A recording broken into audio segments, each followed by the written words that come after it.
Hey, it's Carrie from Lovely Etc. and today I'm going to show you the best way to fill in scratches and gouges in your hardwood floors. I have really beautiful engineered hardwood floors that I installed about 5 years ago, and I still love them so much, but over the years they have gotten quite a few scratches and even little gouges. I have 3 little boys and we're pretty hard on our house. So it's definitely time for me to fill in and cover up all of the imperfections. So today I'm going to test a couple of different popular ways to fill in and cover up scratches in your floors and show you the best way to do it. My floors are engineered hardwoods, so the methods that you would use to fix scratches and holes in real hardwood floors you can't always use for engineered hardwood floors because they don't have the same wood all the way through. However, what I'm using to fix my engineered hardwood floors should work just fine on regular solid hardwood floors as well. So after doing some research about the best way to take care of my floors, I went on Amazon and bought a couple of the most popular products to try out. I have this system and also this. So I'm going to test both of these on my floors and see which method gives the best results, is the easiest to do, and just works best all around. Okay, so first of all, I have this wood filler kit. Inside the kit are 12 different colors of wood filler. I thought I would really love this first kit because it seemed really easy to use, but in reality, it was really difficult to custom match colors to match my floors, and the consistency wasn't quite thick enough to really fill in the scratches and gouges, so I can't recommend this kit. Luckily, I had way better results from the second kit that I tried. This is the second kit that I bought, and it's kind of a 2-for-1 deal because it has markers for touching up little scratches and things where you really just need to make the color blend in better. But it also has these little crayons, which are a wood filler, and it comes with a sharpener even, so you can make the point really sharp if you need to for a tiny area, and you just kind of use these to fill in and color at the same time.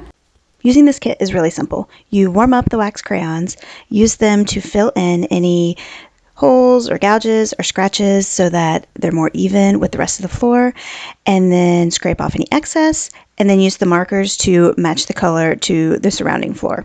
You can also totally skip the crayons and just use the markers for more superficial scratches.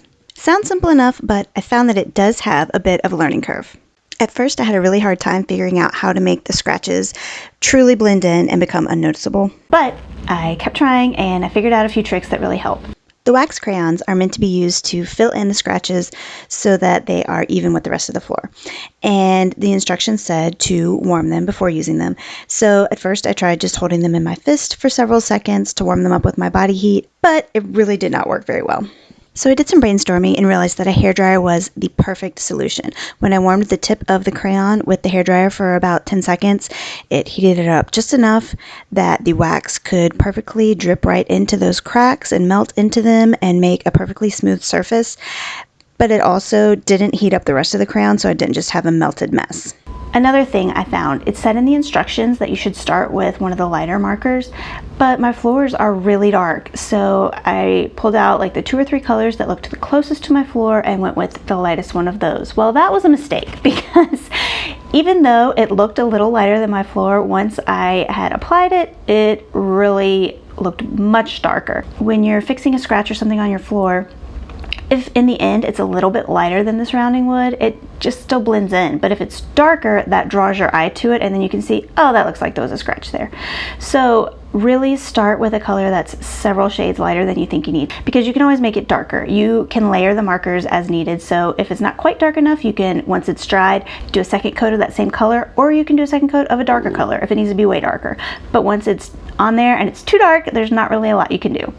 The other thing is you need to be really quick when you are using the markers to wipe off any excess, because it dries in, probably 5 or 6 seconds. So you want to do kind of a small area and then wipe everything off before moving to the next area. And when you do that, it works beautifully because the marker, whatever's in there, just sticks to the dry, raw, exposed wood and not to the wood around it that's still sealed. And so it corrects the color of the scratches without messing up the rest of the floor.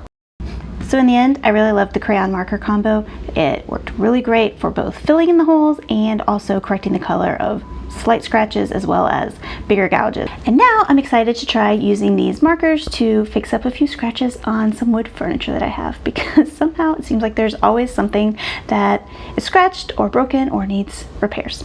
If you haven't, I'd love for you to subscribe to my channel, Lovely Etc., where I share lots of inexpensive DIY ideas for creating a home that you love.